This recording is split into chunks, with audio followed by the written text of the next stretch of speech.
Yo, welcome back fam, welcome back to the Kacungs. Jadi, gue hari ini pengen bahas film Bucin yang baru keluar kemarin ya, 18 September. Dan gue baru nonton kemarin juga, jadi pas keluar gue langsung nonton juga. Dan ya gue pengen review aja hari ini. Jadi untuk hari ini tuh gue sendiri ya. Gue aja karena Aji lagi ada urusan gitu, gak bisa nemenin gue. Tapi ya gue yang bakal cover dia untuk hari ini. Jadi stay tune guys, tenang aja, nanti aja bakal balik lagi. Jadi yang bagi kangen aja tidak perlu khawatir karena dia he will be back. Oke, jadi kita langsung masuk aja guys. Jadi Bucin, ya film tahun 2020 yang baru meluncur 18 September kemarin di Netflix. Jadi film ini tuh disutradarai oleh Chandra Leo, yaitu seorang YouTuber ya. Pasti kalian semua udah pernah tahu lah, dia udah terkenal di dunia entertainment, apalagi di YouTube ya, udah kayak YouTuber zaman old lah ya, udah famous gitu lah. Dan ini tuh seharusnya film keluar pada Maret 2020, tapi karena ada pandemi Covid, akhirnya ini diundur sampai makanya September sekarang tuh baru keluar, dan keluarnya pun di Netflix bukan di bioskop. Karena bioskop sampai sekarang juga belum buka ya, soalnya Covid kan naik terus ya. Jadi ya gue pengen review aja nih filmnya. Dan sebelum gue masuk ke pendapat gue tentang film ini ya, pendapat pribadi gue bakal kayak kasih review dikit lah ya. Oh iya, by the way, kalau bagian yang kalian nih pokoknya pada belum nonton film Bucin, mending kalian jangan nonton sampai bagian ini ya, kayak bakal ada spoiler soalnya. Jadi kayak bagi kalian yang nggak mau spoiler ya udah stop aja, jangan dilanjutin nontonnya. Mending kalian nonton dulu lah baru masuk lagi. Tapi kalau bagi kalian yang nggak peduli gitu mau denger review ini, ya udah silakan lanjutin aja, nggak apa-apa, mantap. Dan sekarang gue pengen cerita dulu ya, kayak kasih sedikit lah supaya nggak banyak spoilernya. Dan gue nanti akan langsung ke reviewnya. Jadi ini film yang menceritakan tentang 4 pemuda lelaki, ya banyak cerita lainnya ada ceweknya, tapi pokoknya main karakternya yang 4 inilah ya.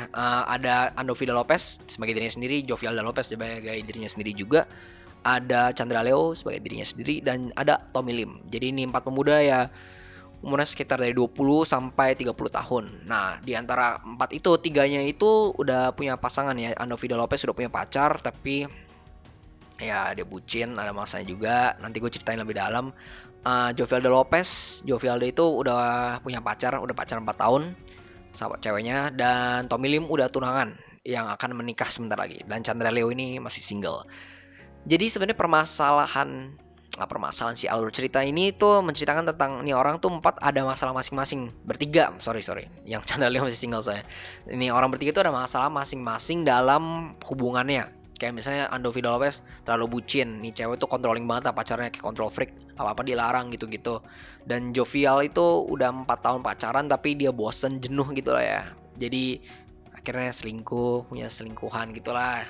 Ada masalahnya sendiri gimana ngatasin jenuhnya. Dan Tommy Lim terlalu disetir sama tunangannya, kayak apa-apa iya kayak harus ini, kita kayak oke lah gitu lah. Ya nggak bucin juga sih, tapi terlalu disetir gitu loh sama nih tunangannya. Dan pokoknya akhirnya ceritanya nanti ada plot twist lah ya, di akhirnya ada sedikit plot twist. Dan pokoknya keselingkuhannya si Jovial itu akhirnya pengen balas dendam karena Jovial kayak pernah nyakitin dia lah istilahnya gitu, kayak nggak bisa cintai cowok lagi gitu, sampai sakit banget ini, kayak pengen revenge banget lah, pengen balas dendam. Itu kayak alur ceritanya sih seperti itu ya. Dan sekarang gue, ya itu simpelnya. Dan gue sekarang mau masuk reviewnya. Dan menurut gue tuh ini film tuh bagus menurut gue. Maksudnya ini kan film perdananya dari Chandra Leo ya, sebagai sutradara film. Dia tuh dulu kan dari film-film YouTube, skit YouTube tuh ya udah banyak sih sebenarnya kalau lu lihat di channelnya Tim Tuan. Gue sering lihat skitnya kan emang. Dan menurut gue bagus-bagus secara sinematografi tuh bagus menurut gue nih filmnya. Kayak meskipun gue bukan anak film ya, bukan anak perfilman, jadi gue nggak ahli-ahli banget apalagi tentang sinematografi. Tapi gue bisa lihat kayak transisinya bagus-bagus di sana, dan kelihatan lah kayak ini Chandra Leo yang buat. Dari segi semua filmnya sih menurut gue ada DNA Chandra Leo tuh masih kayak lekat ya buat gue. Masih kayak kelihatan banget ini filmnya dari Chandra Leo. Soalnya kan gue sering nonton skit-skitnya juga. Dan dari skit-skitnya tuh cara komedinya, cara ngelucunya, cara apa ya, pencitraan lagi, kayak cara dia cerita dari filmnya itu gimana, kelihatan itu Chandra Leo. Dan pas gue nonton tuh, makanya pas awal-awal sampai pertengahan film tuh gue masih berasa banget ini kayak skit-skitnya yang dia pernah bikin, kayak masih dapat feel-nya gitu loh. Jadi kayak wah emang ini Chandra Leo yang bikin nih, kayak maksudnya dia tahu lah ada ciri khasnya dia sendiri dan tertanam di film Bucin ini. Dan jujur aja gue pas awalnya tahu dia mau bikin film Bucin, dan pas gue udah tahu film Bucinnya ini kayak dari posternya, dan gue tahu Chandra yang bikin, awalnya gue jujur aja gue kayak nggak terlalu excited atau gimana ya, kayak biasa aja gitu loh. Soalnya kayak Bucin paling gue nebaknya kayak film-film tentang kayak paling percintaan lagi gitu loh. Kayak menurut gue lah udah banyak itu main film-film di Indonesia, apalagi kayak sinetron gitu itu udah banyak. Jadi menurut gue ya biasa aja lah, nggak nyampe gimana banget. Dan menurut gue jokesnya bakal kayak receh-receh gitu ya. Tapi di sana gue salah, karena sebenarnya dari segi filmnya tuh beda cara dia ambil apanya ya, kayak perspektifnya itu nggak kayak film-film alur cerita cinta pada film-film Indonesia pada biasanya. Menurut gue beda, ada sesuatu yang pengen dia message yang pengen dia sampaikan ke masyarakat luar sana ya. Jadi kayak contohnya, menurut gue permasalahan yang diangkat di film ini konfliknya tuh relatable banget, apalagi untuk orang-orang yang umur 20-30 tahun ya. Itu tuh relatable banget. Misalnya kayak Andovi, bucin banget. Itu kita banyak bisa lihat teman-teman kita di sekitar semua kan pada bucin ya anjir, yang banyak yang bucin. Oh iya gue nongkrong yuk, nggak bisa, sorry bro gue sama cewek gue, itu udah bucin. Terus kayak dikontrol freak banget sama cewek, itu banyak, kita udah kayak ya gue sih udah sering ketemu ya banyak yang kayak gitu ya. Dan menurut gue itu relatable banget. Dan Jovial Lopez dia punya pacaran cewek 4 tahun tapi jenuh, dan dia pernah selingkuh juga. Ya biasa lah, itu beneran relatable banget tuh. Kalau udah pacaran lama tuh pasti ada ketemu titik jenuhnya, lu nggak mungkin excited terus. Ya udah 4 tahun gitu loh maksudnya kayak. Dan menurut gue itu relatable ya, soalnya banyak yang kayak gitu juga. Dan ya Chandra Leo masih single ya di film itu, jadi ya udah. Dan untuk Tommy Lim, dia udah tunangan dan mau nikah kan.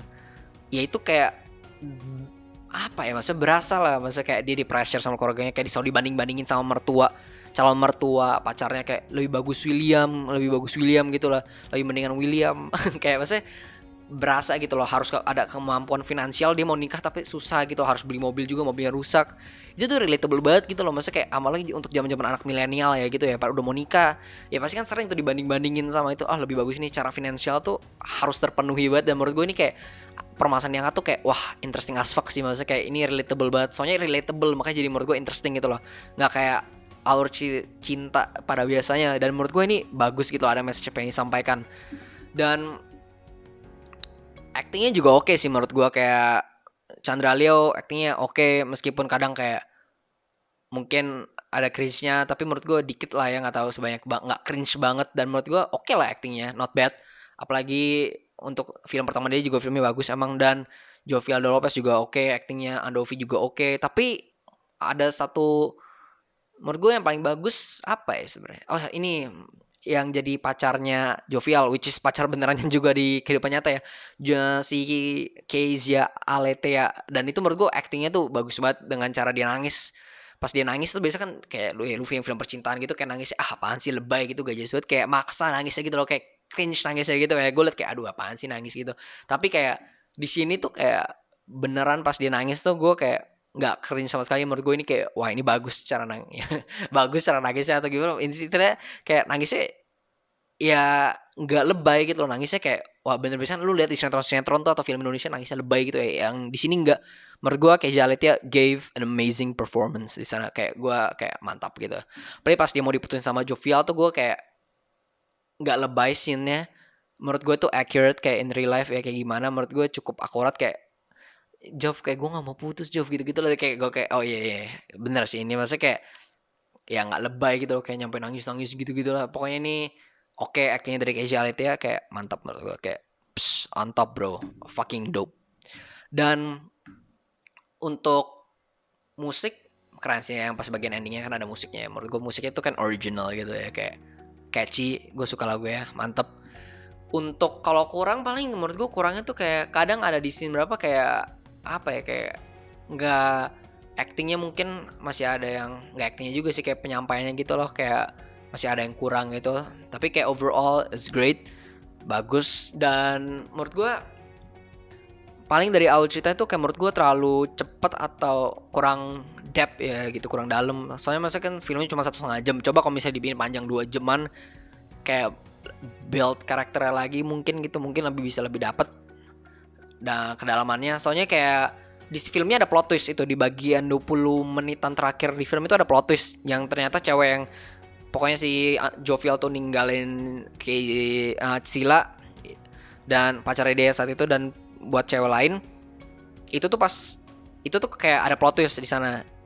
Ternyata si cewek ini tuh kayak psycho gitu, nggak psycho juga sih, pengen balas dendam istilahnya lah sama Jovial karena pernah kayak nyakitin dia waktu itu, pernah ya istilah kayak pernah gombalin kayak iya kayak you're my future wife gitu-gitu, terus ceweknya kayak percaya banget lah istilahnya, terus kayak sakit hati akhirnya kan, terus ya udahlah gitu.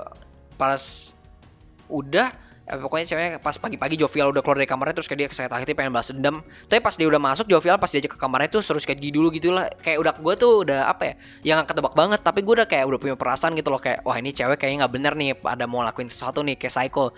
Dan ternyata bener, ini cewek tuh kayak emang pengen balas dendam, ada sesuatu gitu, ada vendetta lah, kayak masalah pribadi sama Jovial, dan akhirnya bener kan terbukti gitu. Dan ternyata emang si cewek ini ada masalah pribadi, dan ya udah sih menurut gue itu aja. Jadi kayak ya dari filmnya menurut gue bagus. Film pertama Chandra Leo ini menurut gue bagus, eksekusinya oke, not bad. Ya bisa lah gue kasih kayak misalnya kayak 7.5 out of 10 menurut gue oke.